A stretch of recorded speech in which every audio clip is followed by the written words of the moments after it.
Knowledge bank के हमारे इस यूट्यूब चैनल में आप सभी का एक बार फिर से स्वागत है।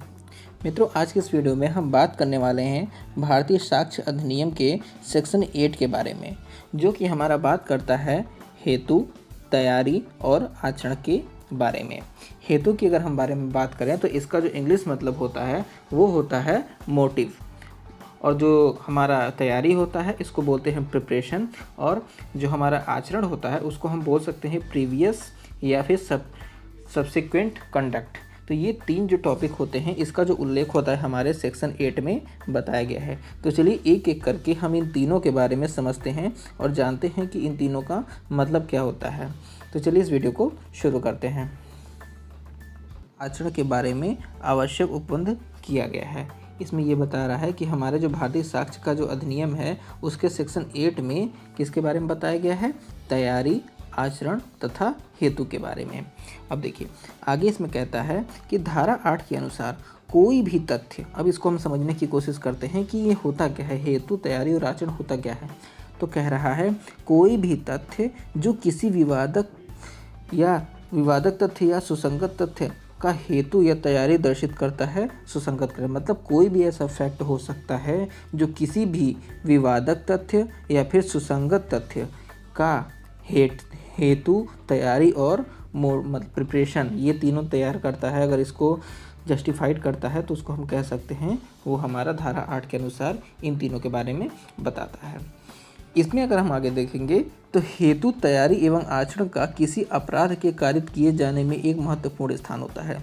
अगर कोई भी अपराध होता है, कोई भी घटना घटित होती है तो उसमें जो हेतु होता है, उसमें ये जो हेतु पॉइंट होता है हमारा हेतु, और दूसरा क्या होता है तैयारी और आचरण, ये तीनों जो पॉइंट होते हैं ये काफ़ी इंपॉर्टेंट फैक्टर होते हैं। इन्हीं तीनों से मिलकर कोई भी अपराध का गठन होता है, मतलब इन्हीं की वजह से कोई अपराध व्यक्ति करता है। तो उसमें यही कह रहा है कि किसी भी अपराध को करने के लिए इन तीनों फैक्टर्स का होना काफ़ी महत्वपूर्ण हो जाता है।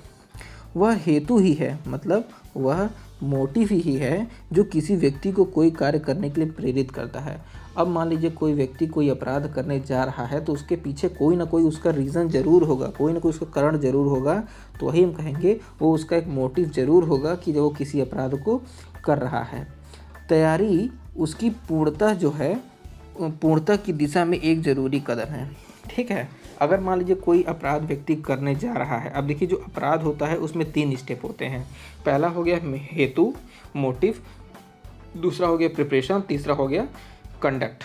तो इसमें जो पहला पॉइंट क्या हमने बताया आपको, मोटिव हो गया, और जो उसमें दूसरा कदम होता है वो क्या होता है, प्रिपरेशन, मतलब जो उसकी तैयारी करना एक अगला कदम हो जाता है। और आचरण उन दशाओं का द्योतक है, मतलब जो उनका जो आचरण होता है जिसको हम लास्ट पॉइंट कहते हैं, कंडक्ट जो है उन दशाओं का द्योतक है। हम कह सकते हैं वो एक ऐसी दशा है जिनमें कोई कार्य किया गया है। ठीक है, जब भी हम किसी व्यक्ति के अपराध के बारे में विचार करते हैं, किसी व्यक्ति के अपराध के बारे में अगर विचार करते हैं तो हमारे मन में ये विचार आ जाता है। कौन कौन से विचार आते हैं? मुश्किल से ये 3 विचार होते हैं, ये इंपॉर्टेंट होते हैं, ये हमारे मन में आते हैं। तो एक एक करके समझते हैं। पहला विचार क्या आता है कि क्या अपराध कारित करने वाले व्यक्ति का उस अपराध कारित करने वाले से कोई हित या हेतु था। मतलब कोई व्यक्ति अगर किसी व्यक्ति के साथ दुर्व्यवहार किया है, मान लीजिए कोई अपराध किया है, तो क्या उन दोनों के बीच में कोई रिलेशन था या नहीं, ये हमारे मन में पहला क्वेश्चन आता है। दूसरा क्वेश्चन क्या आता है कि क्या ऐसे व्यक्ति ने अपराध कारित करने से पूर्व कोई तैयारी की थी। अगर कोई व्यक्ति कोई अपराध कर रहा है तो क्या उसको करने से पहले उसने कोई तैयारी की थी। ये मान लीजिए घटना है तो घटना को करने से पहले क्या उसने कोई तैयारी करके रखी थी या नहीं, ये हमारे मन में दूसरा क्वेश्चन आता है। तीसरे क्वेश्चन की अगर हम बात करें तो उसमें हमारा क्या आता है कि उस व्यक्ति का पूर्ववर्ती या पश्चातवर्ती आचरण जो अपराध कर रहा है या जिनके विरुद्ध अपराध किया जा रहा है, यह निश्चित करने के लिए महत्वपूर्ण है कि क्या उस व्यक्ति ने अपराध किया है। मतलब कि अगर कोई व्यक्ति कोई अपराध कर रहा है तो उस अपराध को करने से पहले का आचरण और अपराध को करने के बाद का आचरण, ये डिसाइड करने के लिए काफ़ी महत्वपूर्ण होता है कि क्या उस व्यक्ति ने अपराध किया है। मतलब उस व्यक्ति ने अपराध किया है तो क्यों किया है। तो ये क्वेश्चन जो होता है इस क्वेश्चन के ऊपर पर्दाफाश करने का काम करता है। ये हमारा तीसरा पॉइंट, ये हमारे मन में भी क्वेश्चन आते हैं। अब हमारे धारा 8 में मुश्किल से 3 प्रकार के नियम बताए गए हैं। तो उन 3 प्रकार के नियम के बारे में अगर हम देखें तो पहला जो हमारा नियम है क्या होना चाहिए, हेतु या अभिप्रेत। अभी हमने बताया धारा 8 में हमारे 3 नियम बताए गए हैं। पहला हेतु हो गया, दूसरा तैयारी हो गया, तीसरा आचरण हो गया। अब हम इस वीडियो में इन्हीं तीन पॉइंट्स के बारे में अच्छे से समझेंगे। तो हमारा जो सबसे पहला पॉइंट है वो हमारा क्या है, कारण, जिसको हम हेतु बोलते हैं, जिसको इंग्लिश में हम मोटिव बोलते हैं। तो देखते हैं हम इसमें क्या क्या बताया गया है इसमें। तो धारा 8 का जो पहला नियम है वो क्या बताता है कि जिन तथ्यों से किसी कार्य को करने का हेतु प्रतीत होता है वे सुसंगत हैं। मतलब कोई भी ऐसा अगर फैक्ट मिल जाता है जिससे ये पता चल जाता है कि कोई व्यक्ति अगर अपराध कर रहा है तो क्यों कर रहा है, उसके पीछे उसका क्या रीज़न है, तो यही कह सकते हैं कि जिन तथ्यों से किसी कार्य को करने का हेतु प्रतीत होता है वे सुसंगत होंगे। उस तथ्य को, उस फैक्ट को हम क्या कहेंगे, सुसंगत होंगे। हेतु ऐसी शक्ति को कहते हैं, हेतु एक ऐसी शक्ति है जो किसी कार्य को करने के लिए किसी व्यक्ति को मजबूर करती है। अब भाई कोई अगर आदमी अपराध कर रहा है तो उसके पीछे कोई ना कोई उसका रीज़न होगा। ऐसे कोई या तो पागल होगा कि वो बिना के सोचे समझे कर देगा, अन्य तो अगर कोई किसी के साथ दुर्घटना घट रहा है तो उसका कोई ना कोई रीज़न होगा, भले उसको लूटना होगा, उससे कोई दुश्मनी निकालना होगा, या कुछ भी होगा। हम कह सकते हैं कि मतलब कहीं ना कहीं जो हेतु होता है उस व्यक्ति को अपराध करने के लिए मजबूर करते हैं। यह उसके इरादे को इतना प्रभावित करती है या कि वह विवश हो जाता है। कोई व्यक्ति है, मान लीजिए कि 2 व्यक्तियों के बीच में झगड़ा हो गया, तो इस व्यक्ति को इसके ऊपर इतनी गुस्सा आई, अब वो सोच रहा है कि कैसे भी करके हम इससे बदला लेंगे, चाहे जैसे लेंगे। तो कुल मिला के ये व्यक्ति जो है इतना सोच लेता है इस व्यक्ति के बारे में कि सोचता है कि अब बस, तो इसी सोचने को ही इतना ज़्यादा सोच लेता है कि वो उसको अपराध करने के लिए प्रेरित कर देता है, फिर वो उस अपराध को करने लगता है। तो इसमें ये बताया गया है कि जो हेतु होता है किसी व्यक्ति को इतना मजबूर कर देता है कि वो अपराध करने के लिए विवश हो जाता है। हेतु स्वयं कोई अपराध नहीं है। अगर कोई मोटिव है तो स्वयं कोई अपराध नहीं है, चाहे कितना भी दोषात्मक क्यों ना हो। परंतु एक बार अपराध हो जाने पर हेतु का साक्ष्य बहुत ही महत्वपूर्ण हो जाता है। भाई किसी के मन में किसी के प्रति गलत भावना आना अपराध नहीं है, जब तक उस अपराध को कंडक्ट ना कर दिया जाए, एकदम से उस अपराध को कर ना दिया जाए। अब जब अपराध कर दिया जाता है तो क्या होता है, तो उस अपराध का हेतु साक्ष्य ही महत्वपूर्ण, मतलब अब उस अपराध को पता लगाने के लिए, उसके मोटिव को पता लगाने के लिए जो एविडेंस होते हैं वो काफ़ी महत्वपूर्ण हो जाते हैं। इसीलिए हेतु के साक्ष्य को सुसंगत बनाया गया है और धारा 8 में दृष्टांत क और ख हेतु के बारे में बताता है। जो हमारा सेक्शन 8 है उसका जो दृष्टांत, जो हमारा इलस्ट्रेशन ए और बी है, जिसको हम क और ख कहते हैं, इसमें बताया गया है। अब इस इलस्ट्रेशन को अगर हम पढ़ेंगे तो हमें अच्छे से क्लियर हो जाएगा कि इसमें वाकई क्या बताया गया है। देखिए पहला इलस्ट्रेशन इसमें है कि ख की हत्या के लिए क का विचारण किया जा रहा है। क का ट्रायल चल रहा है कि उसने ख की हत्या के लिए। ये तथ्य कि क ने ग की हत्या की, ठीक है, ये एक फैक्ट है कि जो क है, ये जो क है ये ग की हत्या किया है, ठीक है। ख जानता था कि क ने ग की हत्या की है। अब जो ख है, क और ख है ना, तो ख है वो जान रहा है कि क ने ग की हत्या की है और कि ख ने अपनी इस जानकारी को लोक विदित करने की धमकी देकर ग से धन उद्यापित करने का प्रयत्न किया है। ये सुसंगत है। कहने के मतलब है कि क ख ग 3 लोग हैं, ठीक है। तो क और क के ऊपर ट्रायल चल रहा है, क के ऊपर ट्रायल चल रहा है और ये ट्रायल ये चल रहा है कि इसने ग की मृत्यु की है, इसने ग का मतलब मर्डर किया हुआ है, ठीक है। अब जो ट्रायल चल रहा है तो ये कह रहा है कि इस क के बारे में ख को पूरी तरीके से पता है कि हाँ इसने इसकी मृत्यु मतलब ग की मृत्यु की है। अब जो ये है हमारा जो ख है वो क्या करता है, वो धमकी देता है, इनको धमकी देता है कि आप हमको पैसा दीजिए, नहीं तो हम जाके सबको बता देंगे मीडिया में और प्रेस वालों को बता देंगे कि आपने ग की मृत्यु की है, पुलिस में जाके कंप्लेंट कर देंगे। तो कहने का मतलब है ये जो धमकी दिया जा रहा है, ठीक है, तो वो क्या हो जाएगा, एक सुसंगत तथ्य हो जाएगा, एक फैक्ट माना जाएगा। तो इस विषय में यही समझाने की कोशिश की जा रही है। अगर हम इसको देखें ध्यान से फिर से कि ख जानता था कि क ने ग की हत्या की है और ख ने अपनी जानकारी को लोक विदित करने की धमकी देकर, मतलब वो जिसको जानकारी है वो धमकी देकर क से धन उत्यापित करने का जो प्रयत्न किया था उसको हम सुसंगत मानेंगे, उस अपराध से रिलेटेड मानेंगे। ये हमारा इलस्ट्रेशन क कहता है। अब इलस्ट्रेशन ख में क्या है? इलस्ट्रेशन ख हमारा कहता है कि क बंध पत्र के आधार पर रुपए देने के संदाय के लिए ख पर वाद करता है। ठीक है, क जो है बंध पत्र के आधार पर रुपए देने के लिए ख पर वाद लाता है। ख इस बात का प्रत्याख्यान करता है, मतलब उसको रिजेक्ट करता है कि उसने बंध पत्र लिखा था, यह तथ्य सुसंगत है। अगर ख इस बारे में अगर कोई अपना उसको रिजेक्ट करता है, एक्सेप्ट करता है, तो वो जो फैक्ट है वो भी सुसंगत माना जाएगा। उस समय जब बंध पत्र का लिखा जाना अभिकथित है, जिस समय घटना हुई उस समय जो बंध पत्र लिखा गया अभिकथित है कि ख को किसी विशिष्ट प्रयोजन के लिए धन चाहिए था। इससे ये पता चलता है कि ख को एक धन चाहिए था विशिष्ट प्रयोजन के लिए। इसमें एक केस था, केस के माध्यम से अगर हम समझने की कोशिश करें तो क्या था, रंगनायकी बनाम state of inspector of police. ठीक है, तो इस केस में क्या बताया गया था, चलिए इसको अच्छे से समझते हैं। ये 2005 का मामला था। इसमें उच्चतम न्यायालय ने सर्वोच्च न्यायालय ने ये बताया था कि ऐसा हेतु एक ऐसा आशय है जो किसी व्यक्ति को कोई विशेष कार्य करने के लिए प्रेरित करता है। ऐसी प्रेरणा अपराध की गंभीरता के अनुपात में होना आवश्यक नहीं है। मतलब अगर कोई व्यक्ति कोई अपराध कर रहा है तो उसकी अपराध की गंभीरता के अनुपात में ज़रूरी नहीं है कि उसने उसी अनुपात में कोई अपराध किया हो। मात्र यह तथ्य, मतलब केवल यही फैक्ट कि अभियोजन पक्ष साक्ष्य में अभियुक्त की मानसिक दशा बताने में असफल रहा। अगर कोई व्यक्ति किसी दूसरे व्यक्ति के एविडेंस को प्रूफ करने में अगर सक्षम नहीं है कोर्ट के सामने, तो इसका अर्थ ये बिल्कुल नहीं है कि हमलावरों के दिमाग में ऐसी मानसिक स्थिति विद्यमान नहीं थी। कोई अपराधी है, वो अपराध कर रहा है, कोर्ट के सामने ये जो पीड़ित है ये प्रूफ नहीं कर पा रहा है, तो इसका मतलब ये थोड़ी कि जो अपराधी अपराध किए हैं इनके मन में दुराशा नहीं था, इनके मन में कोई बैड वो नहीं था, मतलब बुरी विचारधारा नहीं थी। तो ये कोर्ट का कहना था।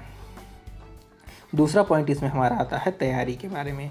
तैयारी में क्या है, चलिए तैयारी में हम देख लेते हैं।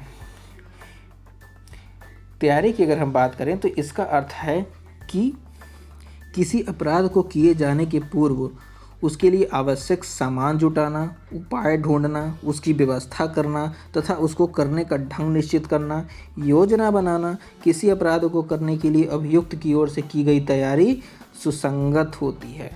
भाई कोई भी काम करने से पहले एग्ज़ाम ही होता है तो हम उसकी तैयारी करते हैं। तैयारी करने के लिए क्या करते हैं, बुक्स खरीदते हैं, सिलेबस डाउनलोड करते हैं, फिर उसकी तैयारी करते हैं। ठीक उसी तरीके से है, किसी अपराध को करने के लिए उसमें क्या क्या पॉइंट करना पड़ता है, तैयारी करने के लिए उसके लिए सामान जुटाना, उपाय ढूंढना, उसकी व्यवस्था करना, ये सब तैयारी के अंतर्गत आता है, जो कि हमारे सेकेंड पॉइंट में बताया गया है।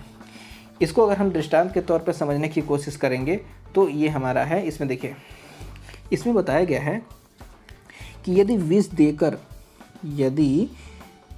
देकर हत्या के मामले में यह तथ्य कि हत्या के कुछ समय पहले ही एक व्यक्ति ने ऐसा ही विष बाजार से खरीदा था जैसा कि विष हत्या में प्रयुक्त हुआ है, सुसंगत तथ्य हुआ है।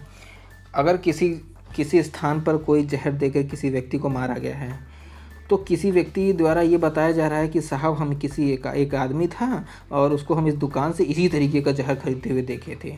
अब ये जो एविडेंस है, ये जो फैक्ट है, वो क्या हो जाएगा, उसको माना जाएगा कि उससे कहीं ना कहीं उसका संबंध है, उसको सुसंगत मान लिया जाएगा। दूसरे इलस्ट्रेशन में हमारा क्या कहता है, उन तथ्यों के साक्ष्य को सुसंगत बनाना, वो ऐसे सारे फैक्ट जिनको सुसंगत बनाना जो वसीयत कराने की तैयारी में किए गए हैं। ठीक है, वसीयत कराने की तैयारी का मतलब क्या हुआ, उसको कंडक्ट कराने की में, उसको तैयारी करने में जो भी उपयोग किए गए हैं वो सारे फैक्ट को सुसंगत माना जाएगा। ठीक, तीसरा हमारा और आखिरी पॉइंट हमारा इसमें क्या कहता है, वो हमारा बात करता है आचरण के बारे में। आचरण क्या होता है, चलिए आचरण को भी हम अच्छे से समझ लेते हैं। धारा 8 का जो अंतिम भाग है, अंतिम जो रूल है, वो हमारा आचरण के बारे में बताता है। इसमें बताता है कि किसी व्यक्ति का आचरण साक्ष्य विधि के लिए बहुत ही महत्वपूर्ण है। कोई व्यक्ति का आचरण जो है, जो उसका फाइनल जो कंडक्ट है, वो काफ़ी महत्वपूर्ण होता है। क्यों? क्योंकि उसका दोषी मन प्रायः उसके आचरण से ही विश्वसनीय रूप से जाहिर होता है। उसके आचरण से ही जब उसको कार्य कर लेता तभी तो उसको पता चलेगा ना कि हाँ, उसका मन कैसा था। मान लीजिए कोई व्यक्ति अपराध करने के बाद काफ़ी पछतावा उसको हो रहा है, तो कहीं ना कहीं ये पता चलेगा कि उसको हो सकता है उससे गलती से कोई अपराध हो गया हो। लेकिन अगर उसको कोई पछतावा नहीं है, ढीठ के सामने से आके कोर्ट के सामने खड़ा है, बता रहा, कबूल कर रहा, तो माना जाएगा कि भाई जाहिर सी बात है इसने पूरी प्लानिंग करके कोई अपराध किया है। दोषी मन दोषी आचरण पैदा करता है। ठीक है, किसी व्यक्ति का मगर मन दोषी होता है तभी उसका आचरण दोषी होता है। आचरण कार्यों तथा लोपों द्वारा निर्मित होता है। कोई भी आचरण हुआ किसी कार्य द्वारा निर्मित होता है। समस्त परिस्थिति जन्य साक्ष्य में सबसे ज़्यादा प्रभाव में जोरदार वह साक्ष्य है। ठीक है, वो सारे परिस्थितियों में सबसे ज़्यादा जोरदार साक्ष्य क्या है? जो आचरण द्वारा मिलता है। किसी व्यक्ति के आचरण, उसके कार्य जो कर लेता है उसके द्वारा जो मिलता है, इसीलिए वह सुसंगत घोषित किया गया है। इसीलिए उसको सुसंगत घोषित कर दिया गया है। इसको भी हम दृष्टांत के तौर पे अगर समझने की कोशिश करें तो इसमें क्या है, देखिए, इसमें है कि आचरण की सुसंगति के बारे में निम्न बातें बताई गई हैं। पहला, यह प्रश्न कि क्या क ने ख को लूटा है। मान ली लूटपाट का मामला है, तो ये एक उसके आचरण से ये क्वेश्चन आएगा मन में कि क्या क ने ख को लूटा है। ठीक है, क्वेश्चन मार्क। दूसरा क्या है, यह तथ्य कि ख को लूटे जाने के पश्चात ग ने क की उपस्थिति में कहा कि ख को लूटने वाले आदमी को पकड़ने के लिए पुलिस आ रही है। ठीक है, ख को मान लीजिए लूट लिया गया, उसके पश्चात ग जो होता है वो क की उपस्थिति में, क वहाँ पे मौजूद रहता है, कहा, क्या कहता है, क से कहता है कि ख को लूटने वाला जो आदमी है उसको पकड़ने के लिए पुलिस आ रही है। अब यह कि उसके तुरंत बाद क भाग गया। इतना सुनते ही क वहाँ से 9-11 हो जाता है। तब क्या हो जाएगा भाई, वो क का भागना, ये जो क भाई साहब डर के भाग गए, ये कहाँ गए, ये जो भाग गए डर के, इसको कहा जाएगा ये सुसंगत है, उससे कहीं ना कहीं कनेक्टेड माना जाएगा। ठीक है, इसमें ये बताया गया है। अब ये क्या हुआ, ये इनका आचरण हो, ये भाग रही है, इनका आचरण है, तो फैक्ट हो गया भाई। चलिए आगे हम इसमें देखते हैं। इसको भी हम केस के माध्यम से समझने के लिए कोशिश करते हैं। 2 मिनट लगेगा। केस के माध्यम से देखें तो बसंती बनाम हिमाचल प्रदेश का केस था। इस मामले में अभियुक्त ने जब मृतक के शव छिपाने के बारे में पूछा गया, ठीक, कोई अभियुक्त उसके मृतक के शव के बारे में पूछा गया कि भाई तुमने शव छुपाया, कहाँ छिपाया, तो उसने बताया कि वह गांव छोड़कर चला गया था। अब उच्चतम न्यायालय ने भी निर्धारित किया कि अभियुक्त का ऐसा आचरण उसे दोषी होना सिद्ध करता था, इसलिए धारा 8 के अधीन सुसंगत था। फिर से इसको देखने की कोशिश करते हैं। जब मृतका के शव छिपाने के बारे में पूछा गया तो उसने बताया कि वह गांव छोड़कर चला गया था। अब उच्चतम न्यायालय ने यह माना कि अभियुक्त का ऐसा आचरण, तुरंत न्यायालय के सामने झूठ बोल देना, यह सिद्ध करता है कि वो कहीं न कहीं उस धारा से क्या है, सुसंगत है। क्या है, सुसंगत है। ठीक, तो ये था दोस्तों हमारे आज के इस वीडियो में 3 पॉइंट में हमने क्या क्या समझा। आज हमने 3 पॉइंट में क्या समझा कि हमारा हेतु हम किसको कब कहेंगे, हेतु कब होगा, ठीक, तैयारी कब होगा, और तैयारी के बाद क्या आता है हमारा, लास्ट में आचरण आता है। आचरण क्या होता है, जो कि हमारे धारा 8 का भाग है, धारा 8 का हमारा पार्ट होता है।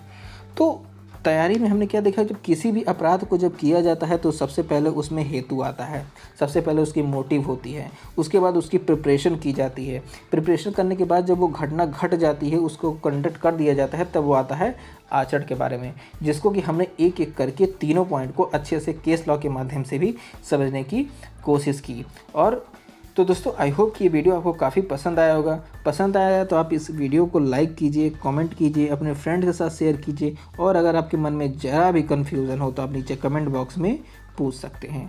मिलते हैं हम आपसे अगले वीडियो में, तब तक के लिए थैंक यू।